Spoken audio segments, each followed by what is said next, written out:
Hi, in this video I want to talk about the new bases that have been added to the template and are available on UNIFI.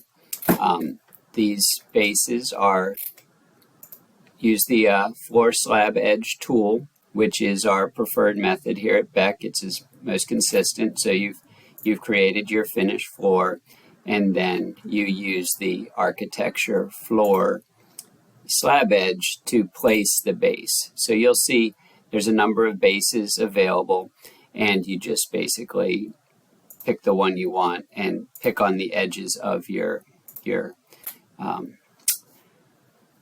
floor to add those. Then these are tagged with the material tag. And you see, so each base has a unique material associated with it.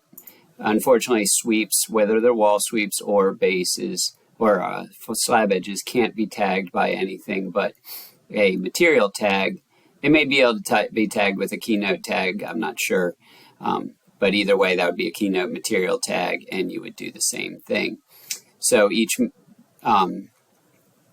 base has a material, and that material, it's important to make sure you name it, and then make sure that its identity data is set to be what you want in the description and what you want in the tag value. I've created these in the template. You may rename these or renumber these as you see fit for your project, but I just need an organization. So rubber base, or resilient base rather, 4-inch chamfer, resilient base, 4-inch cove, etc. Resilient base, 4-inch straight. So these are all tagged, and you can also, if you have started a project previously and want to utilize these, you can find them on UNIFI. If you just search base, should be all you need to do. You will see the profiles, or if you see these that have this little kind of system family icon, these are the actual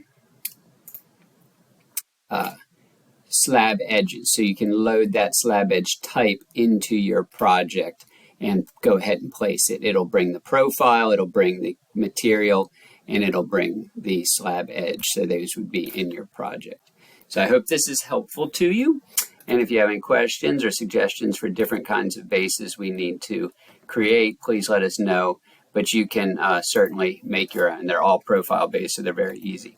I want to highlight a couple that are a little bit trickier to deal with, and those are these ones that have multiple pieces to them. So in this case, you'll see that this type has, one of the nice things about using slab edges is they can be hosted on model lines as well as on other items. So this is actually, I'll delete that for a second. So this is the slab edge of a resilient cove that turns up, and then we wanted to add the additional slab edge of the cap, which is this stainless steel cap, and you can pick on the edge there, and you can see that you can add that secondary.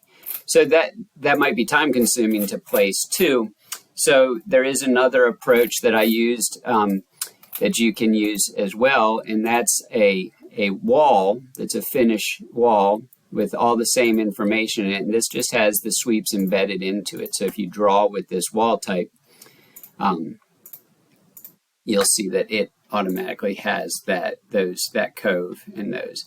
And then when you make your floor based on this wall type, you need to offset the floor the distance of that cove. So you would go to a section and measure that, and then use your pick wall command to create the floor.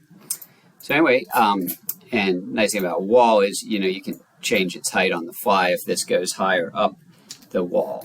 But for most consistency, we want to try and keep to the slab edge as much as possible. I hope this is helpful. Thank you.